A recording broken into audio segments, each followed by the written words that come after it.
Fala, meu povo! Vamos agora para cordas vibrantes, que é a base física dos instrumentos de corda. Tá? Com esse conteúdo, a gente vai entender um pouquinho como é que é o funcionamento de um violão, de uma guitarra, de uma harpa, de um violino, qualquer tipo de instrumento de corda, ok? Só que aí, antes de eu entrar no assunto propriamente dito, eu preciso contar para vocês o que acontece numa corda dessa na hora que a gente vibra. E para isso eu preciso falar um pouquinho sobre ondas estacionárias. Gente, é o seguinte, ondas estacionárias o que são? Se você pegar uma corda, pendurar a corda na maçaneta da porta e ficar agitando, tá? Dependendo do ritmo, né, dependendo da frequência com que você vibre, é possível que você identifique um desenho bem definido na corda. Tipo isso que está aparecendo aqui do lado. Ó. Eu tenho uma mola aqui, aquelas molas, né? Tem uma mola grande, e aí você começa a chacoalhar. Se você começar a chacoalhar essa mola num ritmo específico, você vai ver, né? As cristas, os vales, né? Você vai ver a onda se formando, uma onda transversal. Só que se você agitar muito rápido, algumas regiões vão ficar bem definidas, ó. Aqui talvez, né, aqui onde eu estou, talvez não fique, nessa imagem não fique tão definido. Mas na próxima eu vou mostrar para vocês como é que fica, ó. Algumas regiões, tá, vão ficar um pouquinho paradas. Algumas regiões não vão se mexer muito, enquanto outras vão ficar indo para um lado para o outro, subindo e descendo freneticamente, certo? Então a gente vai ter algumas regiões bem específicas que eu acho que vai ficar mais claro no próximo desenho aqui, tá? Que é esse daqui, ó. Pronto, isso aqui é um equipamento que a gente tem em laboratório de física. O que é isso que você está observando bem aqui nessa imagem? Simplesmente o que você está observando aqui, gente, é uma corda sendo agitada muito rápido, tá? Se você ficar aqui nesse equipamento, aqui é um vibrador, tá? Uma pecinha que fica vibrando mesmo, fica se agitando. E aqui eu tenho uma extremidade fixa. O que acontece aqui, gente? Falando sobre fenômenos ondulatórios, reflexão de ondas em cordas. Tem vídeo disso no canal. Quando um pulso de onda chega numa extremidade fixa, ele volta como? Com inversão de fase. Ele reflete com inversão de fase. E aí o que eu tenho? Eu tenho aqui as ondas sendo geradas nesse ponto de vibração, e quando chega nessa outra ponta aqui, ocorre uma reflexão. No final das contas, você vai ter uma série de interferências na onda, algumas delas construtivas, outras destrutivas. O que vai acontecer? Dependendo do ritmo com que você vibre, tá? Essa interferência pode acontecer de um jeito padrão. Como assim? Tá vendo esse pontinho aqui e esse pontinho? Tá? Parece que tem um gargalo aí, né? Parece um nozinho. A gente chama essa região de nó. Por quê? Quando se forma uma onda estacionária, tá? Esse ponto não vibra. Ou a vibração dele é praticamente nula. Tá? Então, por quê? Porque ali, coincidentemente, não é por conta do ritmo com que você está vibrando, ali está acontecendo sempre uma interferência destrutiva. Vem uma crista e um vale. Um puxa para cima, outro puxa para baixo, eles se anulam. Sendo que, se você tiver num ritmo específico, e aí cada corda, cada material vai ter o seu ritmo específico, se você acertar o ritmo específico desse material, você vai ter sempre interferência destrutiva nesses pontos. Sempre a destrutiva. E a gente vai chamar de nó, que está amarrado, não se mexe. E aí outra coisa, em contrapartida, por exemplo, nessa região, parece até que são duas cordas, né? Uma por cima e uma por baixo, mas não. É porque ela vibra tão rápido, ela sobe e desce tão rápido, que você não consegue distinguir o movimento, você pensa que é uma coisa só. Mas na verdade, na hora dessa foto, no instante da foto, ou ele estava em cima ou ele estava embaixo. Mas a câmera não conseguiu detectar essa diferença, porque o movimento é muito rápido. Esse ponto aqui, você vai ver a corda subindo e descendo freneticamente nessa região. Esses pontos da corda vão subir e descer freneticamente. A gente chama de ventre esses pontos. Tá? Então aí é o que nós chamamos de onda estacionária. Ela realmente parece que está parada. Tá? Você olha assim, você tem um ponto de vibração muito intenso, você tem um ponto ali amarrado, e ela parece que está presa naquele formato. Tá? E aí veja só, acontece quando nós temos, olha para o texto, nós temos duas ondas progressivas, uma incidente e outra refletida, em oposição de fase, e aí por conta disso, como é só uma reflexão, elas vão ter a mesma frequência, o mesmo comprimento de onda, a mesma amplitude e sentidos opostos. Aí vai dar aquelas interferências que a gente observa, tá bom? Então, basicamente, onda estacionária é isso. O que você tem que ter cuidado na onda estacionária? Ó, eu fiz aqui um infográfico para você ver o seguinte, aquele desenho lá, parecia que a corda estava em cima e embaixo ao mesmo tempo, né? Na verdade, ela está só em um dos dois, ou está em cima ou está embaixo. o outro é a sensação que você tem. E aí aqui eu queria mostrar para vocês um esquema desse que fica mais fácil de visualizar. Dá só uma olhada como é que está a onda aqui. E aí é um ponto que você tem que ter cuidado. Há alguns problemas de física que exigem de você o cálculo da frequência ou do comprimento de onda de uma onda estacionária. E aí você tem que ter cuidado para não errar nas medidas. Veja bem, apesar de você ter a sensação de que ela está em cima e embaixo ao mesmo tempo, considera que a onda original é essa mais grossa aqui, tá certo? Então veja bem, eu queria que você notasse que para a gente ter um comprimento de onda, algumas medidas, ó.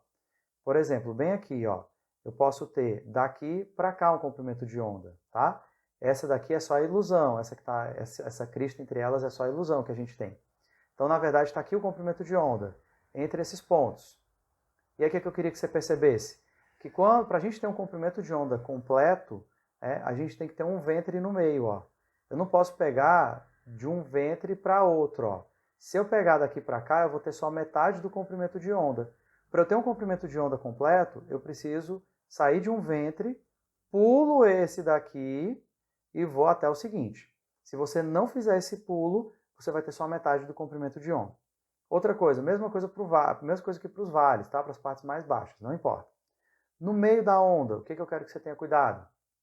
É porque tem gente que fica na tentação de dizer que o comprimento de onda é de um nó para o outro. Também não é. Se tu fizer de um nó para o outro consecutivo, dá metade do comprimento de onda. Tá? Para dar um comprimento de onda inteiro, você tem que fazer daqui, ó. Deixa eu mudar a cor, né? Para a gente não ficar muito confusas as anotações, ó. Você tem que pular aqui. Você tem que pular um nó. Então, daqui para cá, sim, você tem um comprimento de onda, tá bom? Então, tome muito cuidado com isso. É o que está escrito aqui, galera, ó. No ponto 2, esse ponto 2 aqui é só interferência construtiva e destrutiva, que eu já disse.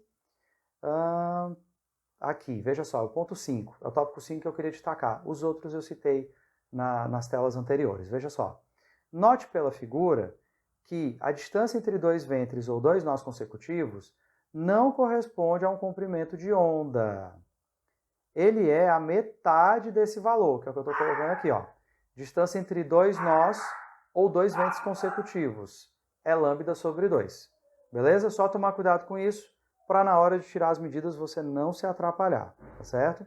Então veja só, aqui eu trouxe um outro esquema, tá? Uma ampliação, né? Você tem dois ventres aí e 3 nós no total, e eu queria só que você tivesse cuidado com algumas medidas que às vezes são úteis nos problemas de física, que é o seguinte, eu já disse para você que para dar um comprimento de onda inteiro, eu tenho que fazer entre 3 nós, né? Na verdade, a medida fica entre 3 nós. Então, esse desenho todo corresponde a apenas um comprimento de onda. Aí, como eu disse, entre um nó e outro, né? Entre dois nós consecutivos, o que você vai ter é só metade do comprimento de onda, então lambda sobre 2. Mas o que eu quero chamar a atenção, isso aqui eu já falei na outra tela, o que eu quero chamar a atenção de vocês aqui é o seguinte, às vezes a questão pede de você a medida entre um ventre e o nó consecutivo. Essa medidazinha aqui, essa distânciazinha.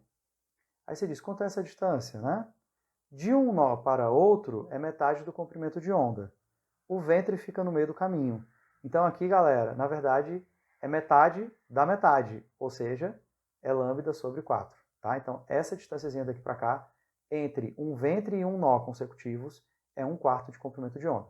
Mesma coisa acontece aqui, ó. Se você pegasse essa medida, né? Eu quero saber a distância daqui para cá. Quanto é que vale essa distância? É de um nó para um ventre, então vale 1/4 do comprimento de onda, tá bom? Cuidado com isso aqui, porque às vezes é útil para resolver probleminhas de física, certo? E aqui eu quero mostrar essa imagem. Olha só que interessante, a gente não nota, mas quando você fica dedilhando, né, você está tocando um instrumento de corda, a gente tem exatamente a formação das ondas estacionárias, ó. Olha as ondas estacionárias aqui. Se você pegar uma animaçãozinha, tem gente que faz vídeo botando a câmera dentro da caixa do violão e tocando, e aí você vê realmente a formação das ondas estacionárias. Certo, galera? Então, é exatamente aí que está o segredo para a gente ter os sons. Bom, quero apresentar para vocês essa equação, que é a chamada equação de Taylor. Ela serve não só para instrumentos musicais, mas serve para cordas também. É uma forma da gente calcular a velocidade da onda numa corda, tá? Às vezes ela é útil, então é bom você lembrar. A velocidade numa corda é quanto? A velocidade simplesmente é a raiz de F sobre densidade linear.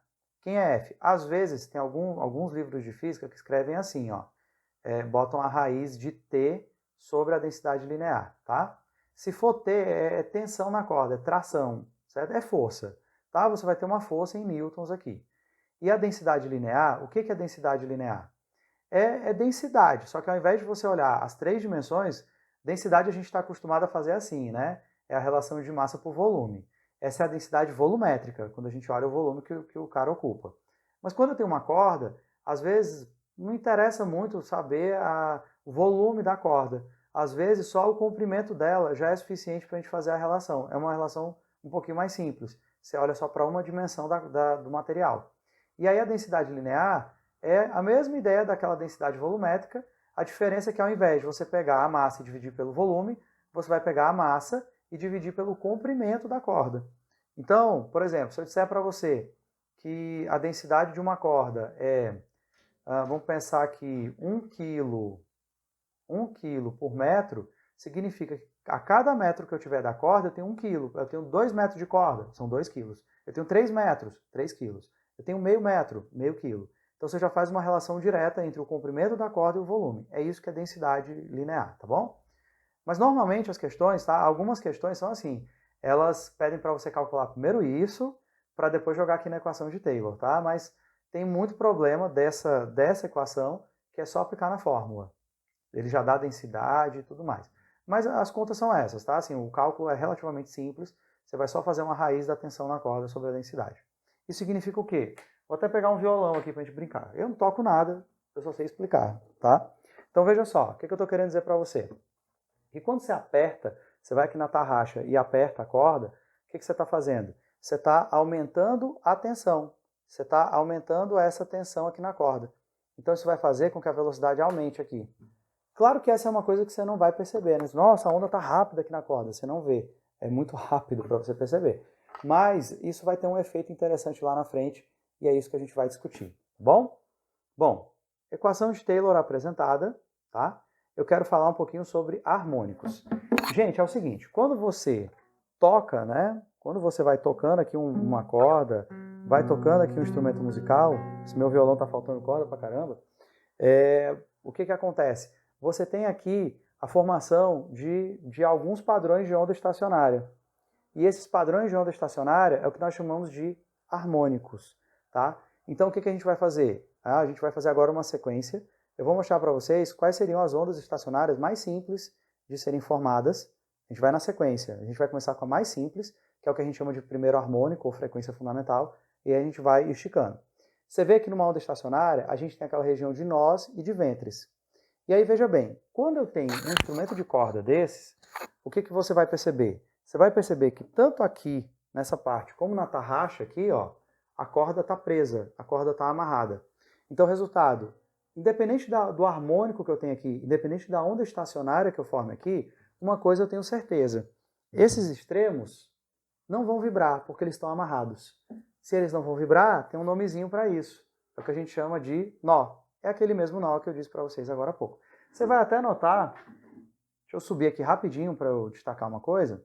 Naquele desenho que eu mostrei para vocês de onda estacionária aqui, ó, você vai ver que nas extremidades eu tenho 2 nós, ó, porque são 2 pontos fixos, a corda não vai vibrar aqui, né? Não vai ter vibração. Então vai ser um nó. Muito bem. Dito isso, galera, qual é a onda estacionária mais simples que eu posso formar numa corda? A onda estacionária mais simples é basicamente você colocar um ventre entre esses 2 nós. Eu já sei que em todos os casos eu vou ter nós aqui na ponta. Tá? Mas aí o que eu posso fazer? A onda estacionária mais simples que eu posso formar numa corda dessas é fazer uma onda estacionária que tem apenas um ventre entre esses nós. Tá? E aí o que você vai perceber?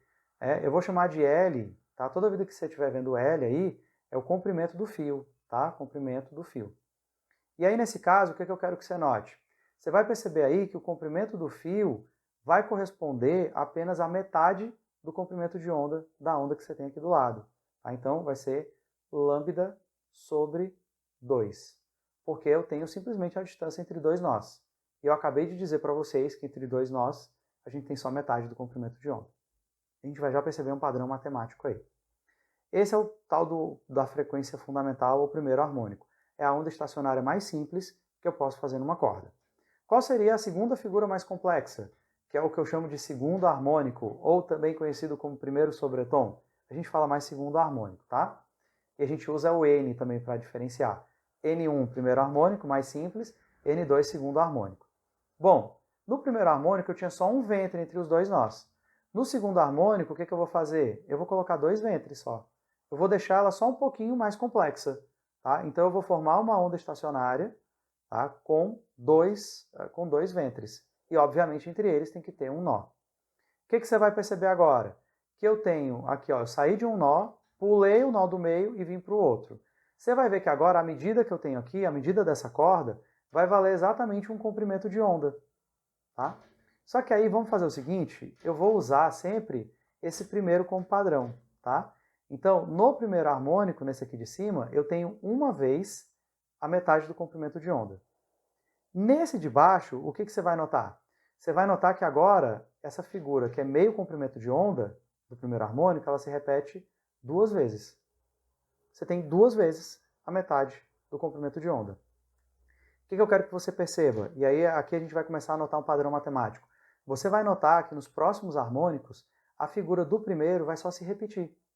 Aqui ela aparecia uma vez no primeiro harmônico. Você vai ver que no segundo ela vai aparecer duas vezes. Ó. É como se eu pegasse o primeiro harmônico e duplicasse. Aí eu tenho o segundo harmônico. Vamos ver o terceiro harmônico como é? Olha o terceiro harmônico, pessoal. Eu fiz até o quarto, tá? No terceiro harmônico, o que foi que eu fiz? Eu só repeti 3 vezes o primeiro harmônico. Ó, aquele desenho do primeiro, eu fiz aqui, ó, 1, 2, 3 vezes. Então você vai ver que os harmônicos são múltiplos uns dos outros, tá? Então no terceiro harmônico eu peguei e repeti 3 vezes aquela estrutura que dá meio comprimento de onda. E no quarto harmônico? No quarto harmônico, ó. No quarto harmônico, pessoal, que é o terceiro sobretom, você tem o primeiro harmônico repetido 1, 2, 3, 4 vezes. É só repetir a figura. E aí fica como? São 4 vezes a metade do comprimento de onda. E aí, gente, ó, deixa eu voltar naquele desenho de novo, tá? Aquele da cordinha da onda estacionária. Que agora, olhando para ela, acho que você tem condição de me dizer em que harmônico nós estamos. Ó. Olha para a figura. Nós temos aí, ó, são 3 ventres, né? 3 vezes o primeiro harmônico repetido. Eu tenho aí na figura, nessa figura aqui, eu tenho o terceiro harmônico. Porque esse desenho do ventre aqui entre dois nós se repete 3 vezes, ó. Se repete aqui, ó. 1, 2, 3 vezes. Beleza? Então vamos seguindo aqui adiante. E isso acontece numa corda de violão, gente. Tá? O que eu quero que você perceba? Eu quero que você perceba que existe um padrão, ó. Então, se eu tiver o comprimento do fio conhecido, o que eu tenho que fazer? Eu simplesmente, ó, vou pegar, você vê que em todas é comprimento de onda sobre 2, que é a medida do primeiro harmônico, ó. Todas é comprimento de onda sobre 2. No primeiro harmônico, era uma vez a metade do comprimento de onda. No segundo harmônico, era 2 vezes. No terceiro harmônico, 3 vezes. No quarto harmônico, 4 vezes. Então, se você olhar bem, você vai ver que tem um padrão matemático aí. Então, galera, se eu quiser o enésimo harmônico, eu vou simplesmente pegar e multiplicar pelo número do harmônico. Tá? Se é o quinto harmônico, aí vai ser 5 vezes essa estrutura. Sexto harmônico, vai ser 6 vezes essa estrutura. Então, vamos fazer assim? Vamos mudar de posição as coisas, ó. Normalmente o que é interesse da gente é achar o comprimento de onda. Então eu vou pegar o 2, passar multiplicando, vou pegar o n e vou passar dividindo. Então vai ficar como? Vai ficar assim, ó. O comprimento de onda do enésimo harmônico, não sei qual é, vai ficar, ó, o 2 vai passar multiplicando, vai ficar 2L, e o n vai passar dividindo sobre n. Então, gente, essa aqui é a primeira formulazinha que eu preciso que vocês lembrem sobre harmônicos, tá? Primeira relação importante aqui, além, claro, da equação de Taylor. 2L sobre n. Onde L é o comprimento do fio, tá? Deixa eu pontuar isso, ó. L, comprimento do fio, e N é o número do harmônico que você quer. Tá? Número do harmônico. Tá bom? Normalmente, quando você está tocando instrumento musical, o que prevalece é o primeiro harmônico. Tá? Você vai ver que quando você toca o instrumento musical, na verdade vai ter uma mistura. Várias dessas ondas estacionárias vão aparecer ao mesmo tempo na corda. Só que aí qual que prevalece? A que tem frequência mais baixa, tá? Como a gente falou na parte de timbre. A que prevalece, que dá a característica do som, é a frequência mais baixa, que no caso vai ser a do primeiro harmônico. Então por isso que ele é importante, por isso que ele é a frequência fundamental, tá bom? Então essa é a formulazinha, que você vai observar bem aqui, ó. Aliás, aqui eu já vou puxar para uma outra ideia, que é a frequência dos harmônicos. Você vai olhar e dizer assim, meu Deus do céu, já começou a complicar a minha vida. Tenha calma, a coisa é bem simples, tá? Eu não disse para você que o comprimento de onda é 2L sobre N, acabei de mostrar essa relação analisando os harmônicos. Então o que você vai fazer? Você vai simplesmente dizer que V é igual a lambda vezes F. Só que no lugar do lambda, você vai substituir por isso. Então vai ficar, ó, no lugar do lambda vai ficar 2L sobre N, vezes a frequência. E aí o que às vezes me interessa, né? O que normalmente me interessa? Saber qual é o valor da frequência do harmônico, tá? Quando eu estou no instrumento musical, isso é importantíssimo, saber em que frequência nós estamos, né? Qual é a nota musical que a gente vai tocar. E aí o que eu vou fazer então? Vou passar o N multiplicando, vou passar o 2L dividindo. Então como é que vai ficar a minha relação? Vai ficar desse jeito, ó. A frequência do enésimo harmônico vai ser o N passou multiplicando, então vai ficar N vezes V. E o 2L passou dividindo, então 2 vezes L. Então a frequência do enésimo harmônico para cordas vibrantes é NV sobre 2L. Beleza? Pronto, com isso aqui a gente descobre qual é harmônico, tá bom? E daqui a pouco eu vou mostrar como essa questão da relação é importante, ó. Já vou dar uma adiantada para vocês. Olha só que interessante, ó. O que acontece quando diminui o comprimento do fio? Na fórmula, ele está na divisão. Se eu diminuir o valor de baixo, essa frequência aumenta. Então, é por isso, meu povo, que quando você está tocando violão, estou batendo em tudo aqui, ó, veja só, quando você segura, bota o dedo aqui nas casas e prende a corda, você está diminuindo o comprimento do fio. Você está deixando o fio mais curtinho. Então, olha só, eu disse que à medida em que eu diminuo o comprimento do fio, aumenta a frequência, o som fica mais agudo. Dá só uma olhada nisso, ó, sem segurar. Agora eu vou diminuindo o tamanho da corda.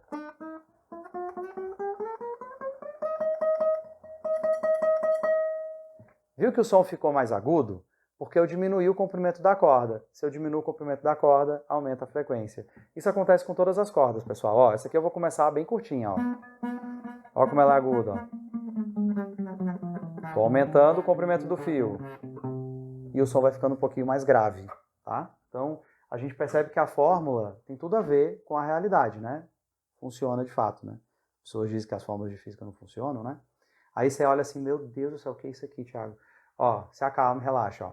É porque dá pra gente fazer uma junção da frequência dos harmônicos com a equação de Taylor. E a gente consegue fazer uma análise mais completa.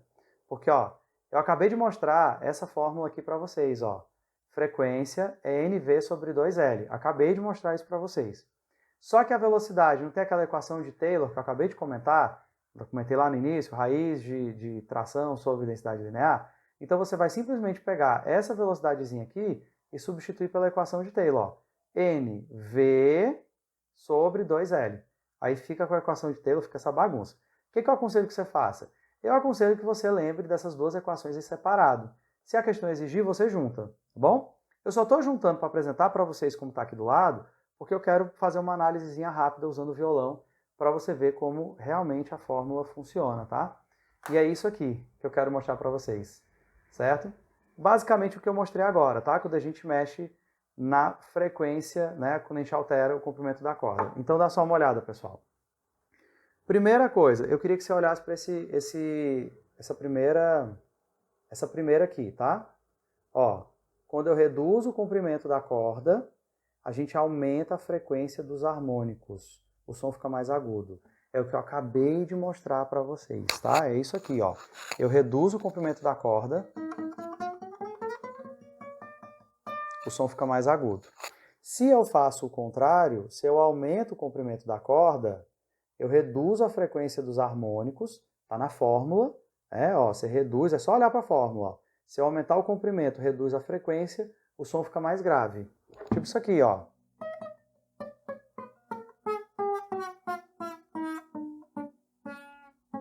O som fica mais grave. Outra coisa importante, vamos para esse quadro que está aqui embaixo, ó. Você vai ver o seguinte, olha. Quando eu aumento a tensão da corda, tá? Tá vendo, ó? Eu aumentei a tensão aqui. que acontece? Como ela está na parte de cima, vai aumentar a frequência, o som vai ficar mais agudo. É quando você está afinando o instrumento musical, ó.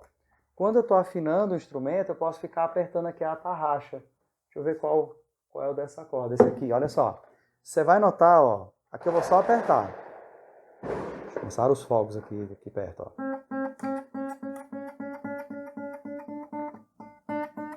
Tá vendo, ó? O som está ficando mais agudo. Por quê? Porque eu estou apertando a corda, eu estou aumentando a tensão. Vamos diminuir a tensão? Deixar mais folgado? A corda está ficando mais frouxa. Aí o que você percebe? O som vai ficando um pouco mais grave. É exatamente o que está escrito aqui, pessoal. Quando eu reduzo a tensão da corda, eu reduzo a frequência dos harmônicos, o som fica mais grave. Um último detalhe, quando a gente vai analisar as cordas, tá? Densidade linear. Por exemplo, quando a densidade linear, olha para esse quadro que está aqui em cima de mim, quando a densidade linear aumenta, tá? Como ela está embaixo dividindo, ela vai terminar baixando a frequência. Quando você aumenta a densidade linear da corda, reduz a frequência dos harmônicos, o som fica mais grave. O que eu quero dizer com isso? Cordas mais grossas têm mais densidade linear, então elas são mais graves. Ó aqui, ó, só sobrou uma das cordas mais grossas minhas aqui. Então você vai ver que o som dela, ó, é mais grave do que a corda mais fina. Por quê? Porque a densidade linear dela é maior. E vice-versa, né, meu povo? Aqui a última situação aqui é essa, ó. Quando eu reduzo a densidade linear da corda, aumenta a frequência dos harmônicos, o som fica mais agudo. Tá? Então, basicamente, esse quadro de cima eu posso reduzi-lo a essa informação. Corda mais grossa tem mais densidade linear, é mais grave o som. Corda mais fina, menor densidade linear, mais agudo o som. Beleza? Então, com isso a gente percebe, apesar de serem equações que assustam um pouco à primeira vista, você vê que elas conseguem descrever bem o que acontece dentro do violão. E você que toca violão, por exemplo, já deve ter percebido essas coisas, mas talvez não sabia que tinha uma matemática por trás, né? Então tá aí, meu povo. Essa é a conversa, tá? Deixa eu só achar aqui meu mouse. Essa era a conversa de hoje sobre os harmônicos, tá? Já estou abaixando demais aqui. Nós vamos ficando por aqui, tá? E a gente vai falar daqui a pouco sobre tubos sonoros, beleza? Até o próximo vídeo, pessoal.